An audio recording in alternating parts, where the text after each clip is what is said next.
Samsung Galaxy S26 ultra এখন থেকে মাত্র 20 দিন পরে রিলিজ হতে যাচ্ছে। তবে অলরেডি ভাই স্যামসাং এর কিন্তু অফিসিয়াল একটা পোস্টার লিকস হয়েছে, যেখান থেকে এটা ডিজাইন সম্পর্কে জানাই যাচ্ছে। ইভেন এস পেন সম্পর্কে বেশ কিছু ডিটেইল সামনে এসেছে, যেখান থেকে একটা ক্লিয়ার আইডিয়া পাওয়া যাচ্ছে যে 20 দিন পরে স্যামসাং আমাদের জন্য কি আনতে যাচ্ছে, 2026 সালে স্মার্টফোনের বেঞ্চমার্কটা কেমন হতে যাচ্ছে। সো আজকের ভিডিওতে স্যামসাং গ্যালাক্সি S26 লাইনআপের একদম লেটেস্ট লিকস এন্ড রিউমার আপনারা জানতে পারবেন। সো একদম প্রথমে ডিজাইন থেকে শুরু করতে চাই, কারণ ডিজাইনটাই ম্যাটার করে আপনাদের অনেকের কাছেই, এবং এটা নিয়ে মূলত আমাদের একটা জল্পনা কল্পনা রয়েছে। সো ডিজাইন যেটা এখানে দেখতে পাচ্ছেন আপনারা অলরেডি, যদি আমার আগের ভিডিও দেখেন সেখান থেকে একটা ক্লিয়ার আইডিয়া আপনার থাকার কথা। ডিজাইনের র্যাডিক্যাল কোনো পরিবর্তন কিন্তু আসছে না। সো এটা মোর লাইকলি আইফোনের মতো হতে যাচ্ছে, আরো বেশি ফ্ল্যাটার, আরো বেশি সাইডে কার্ভ হতে যাচ্ছে, এবং ক্যামেরা মডিউলটা কিন্তু গ্যালাক্সি ফোল্ড 7 এর মতো হতে যাচ্ছে। ওভারঅল এই ডিজাইনটা কিন্তু খারাপ না, আমার কাছে মনে হয় যে এটা আরো বেশি ক্লিনার হতে যাচ্ছে, আরো বেশি প্রিমিয়াম হতে যাচ্ছে। ডিজাইনটা আপনাদের কাছে কেমন লাগে সেটা অবশ্যই কমেন্ট করে জানাইতে পারেন। তবে এস পেনের এই ইমেজটা লিক হওয়ার কারণে আমরা কিন্তু স্যামসাং গ্যালাক্সি S26 আলট্রার 4টা কালার অলরেডি কনফার্ম হয়েছি। এস পেনটার কালারটা কিন্তু ব্ল্যাক এবং হোয়াইট থাকবে, তবে যে বাটনটা মানে যেটার মাধ্যমে পুশ করে আমরা এস পেনটাকে বের করব সেটার কালারগুলো দেখেন স্ক্রিনে আপনারা একটু ডিফারেন্ট দেখতে পাচ্ছেন, এবং এখান থেকে মূলত স্যামসাং এর 4টা কালার কিন্তু কনফার্ম হয়েছে, যার মধ্যে থেকে একটা হলো ব্ল্যাক কালার, একটা হোয়াইট কালার, একটা কোবাল্ট ভায়োলেট এবং একটা স্কাই ব্লু, এবং তাছাড়া আরো 2টা কালার কিন্তু এক্সক্লুসিভলি স্যামসাং এর ওয়েবসাইট থেকে পারচেজ করতে পারবেন। অর্থাৎ টোটাল 6টা কালার এবার রিলিজ হতে যাচ্ছে, আশা করি স্ক্রিনে আপনারা দেখতে পাচ্ছেন। তবে এস পেনের মাধ্যমে কালারের সুসংবাদটা পাইলেও এস পেনের জায়গায় কিন্তু আসলে দুঃসংবাদটা রয়েছে। আপনারা অনেকেই আমি দেখছিলাম যে লাস্ট কয়েকটা ভিডিওতে এস পেন সম্পর্কে জানতে চাচ্ছিলেন, তবে সেটার কোনো ডিটেইল তেমন ছিল না, বাট এবার ডিটেইল পাওয়া গেছে। এবং এখানে এবারও দুঃসংবাদ, আপনারা অনেকেই চাচ্ছিলেন যে এস পেনে যেন ব্লুটুথটা ফিরে আসে, বাট স্যামসাং সেটা করছে না। স্যামসাং কিন্তু তাদের এই যে এস পেন ফিচারটা সেটা আস্তে আস্তে মিনিমাল করতে যাচ্ছে। কারো কারো ধারণা এটা আস্তে আস্তে স্যামসাং ফালাই দিবে। সো এবারও কিন্তু কোনো ব্লুটুথ থাকছে না, জাস্ট নর্মাল এস পেন, যেটা দিয়ে মোটামুটি আপনারা লেখালেখি করতে পারবেন, এবং এটার কালার কিন্তু দুইটা, একটা ব্ল্যাক এবং একটা হোয়াইট। সো এখানে কিন্তু অবভিয়াসলি একটা দুঃসংবাদ রয়েছে যারা নোট ইউজার ছিলেন। তবে এবার একটা ইম্পর্টেন্ট কোশ্চেন আছে যে স্যামসাং এর দাম বাড়বে কিনা, কারণ আপনারা জানেন যে পৃথিবীব্যাপী র্যামের শর্টেজ রয়েছে, স্টোরেজের শর্টেজ রয়েছে। সো স্মার্টফোনের দাম কিন্তু 26 সালে 27 সালে বেড়ে যাবে। তো স্যামসাং এখানে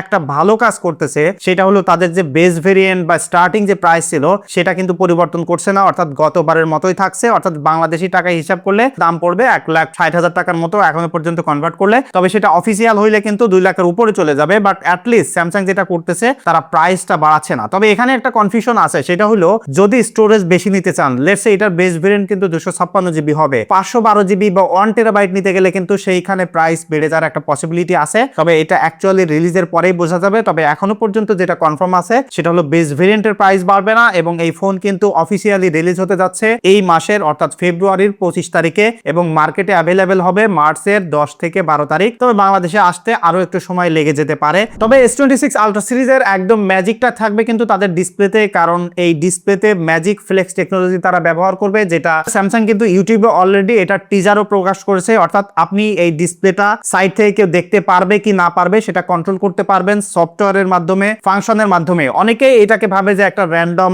মোটামুটি প্রাইভেসি প্রোটেক্টর মতো, বাট ব্যাপারটা কিন্তু একদমই তা না। এটা বিল্ট ইন ডিসপ্লেতে থাকবে, এবং আপনি ডেডিকেটেড অ্যাপস এর জন্য এটা কন্ট্রোল করতে পারবেন। অর্থাৎ আমি এটা আগের ভিডিওতেও বলছিলাম যে 2026 সালে 27 সালে স্মার্টফোনগুলো এই ফিচারটা অ্যাডপ্ট করবে, যেটা অ্যাকচুয়ালি আমাদের কাজে দিবে। আমরা হয়তো আউটডোরে বৈশা, বাসের মধ্যে বৈশা, যেখানে সেখানে আমাদের প্রয়োজনীয় তথ্য ইনপুট করতে পারবো, ফেসবুক স্ক্রল করতে পারবো, পাশ থেকে কেউ দেখতে পারবে না। এবং এমন একটা ফিচার থাকবে যে কেউ যদি উকি মারে সেখান থেকে একটা অ্যালার্ট আপনি পেয়ে যাবেন। সো অবভিয়াসলি এই ম্যাজিক ফ্লেক্স টেকনোলজি নিয়ে স্যামসাং কিন্তু দারুণ একটা গেম খেলতে যাচ্ছে, এবং এবার ডিসপ্লেটা কিন্তু 6.9 ইঞ্চি থাকবে, যেখানে M14 অ্যামোলেড ব্যবহার করবে। তবে এখানে একটা ছোট্ট দুঃসংবাদ, সেটা হলো এবার সেলফি ক্যামেরা কাট আউটটা একটু বিগার হয়ে যাবে, যেটা আগে কিন্তু অনেক ছোট ছিল। তবে এটার সুফল যেটা সেটা হলো সেলফি ক্যামেরার ফিল্ড অফ ভিউটা আরো বেশি ওয়াইডার হয়ে যাবে। সো যারা ভিডিও কন্টেন্ট ক্রিয়েট করেন, ব্লগ কন্টেন্ট করতে গেলে কিন্তু এবার নিজেকে দেখিয়ে সামনের ক্যামেরা দিয়ে ভিডিও করতে পারবেন। ক্যামেরাতে কিন্তু এবার হার্ডওয়্যারগতভাবে র্যাডিক্যাল কোনো পরিবর্তন নাই, বিশেষ করে তারা আরেকটু বিগার সাইজের সেন্সর ব্যবহার করবে। তবে এবার গেমটা খেলবে মূলত তাদের নতুন প্রসেসর,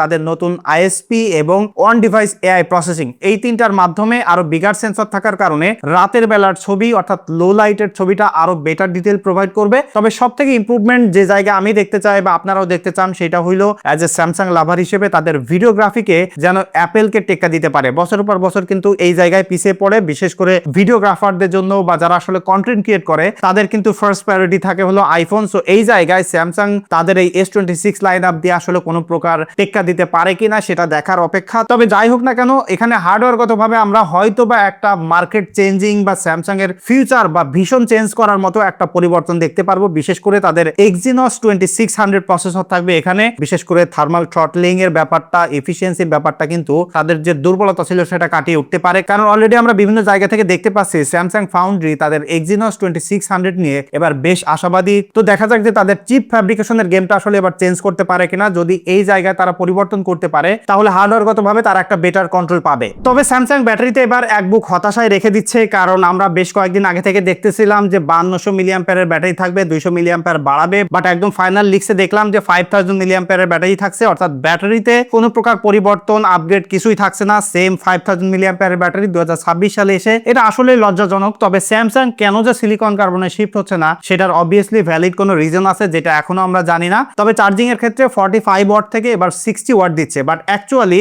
যে ইমপ্রুভমেন্টটা আমরা সরাসরি দেখতে পাচ্ছি সেটা হলো ম্যাগনেটিক চার্জিং ফিচারটা থাকার কারণে, যেটা Qi2 চার্জিং। এই জিনিসটা কিন্তু অ্যাপেল অনেক আগে থেকে করতেছিল, পিক্সেল শুরু করলো এবং স্যামসাংও এটা শুরু করতেছে। এবং আমার কাছে মনে হয় যে অ্যান্ড্রয়েডের এটা একটা গ্রেট মুভ আমাদের জন্য। অর্থাৎ ম্যাগনেটিক যে চার্জিং সাপোর্ট, ম্যাগনেটিক যেসব অ্যাক্সেসরি সেটা ইউনিভার্সাল সাপোর্ট হয়ে যাবে। যেমন টাইপ সির মতো আপনি আইফোনের জন্য যে পাওয়ার ব্যাংক বা যে ম্যাগনেটিক অ্যাক্সেসরিজ কিনবেন, সেম জিনিস কিন্তু যে কোনো স্যামসাং এ ব্যবহার করতে পারবেন, অ্যান্ড্রয়েড ফোনে ব্যবহার করতে পারবেন। এটা একটা গ্রেট ইমপ্রুভমেন্ট আমি বলবো। সো ওভারঅল মিলিয়ে স্যামসাং এবার হার্ডওয়্যারগতভাবে রিফাইনমেন্ট আনতেছে, বেশ কিছু জায়গায় নতুনত্ব দেখাচ্ছে, কিছু কিছু জায়গায় তারা ইন্টারনাল ইমপ্রুভমেন্ট আনতেছে। তো বাস্তবে কেমন হচ্ছে সেটা তো অবশ্যই আমরা কিছুদিন পরে দেখতে পারবো। এর মধ্যে যদি কোনো সিগনিফিক্যান্ট আপডেট আসে সেটাও আপনাদেরকে জানাবো। তবে আপনার কাছে কেমন লাগলো এখনো পর্যন্ত S26 আলট্রা সেটা কমেন্ট করে জানাইতে পারেন। আর এটা ছিল আজকের ভিডিও, দেখা হচ্ছে পরবর্তী ভিডিওতে।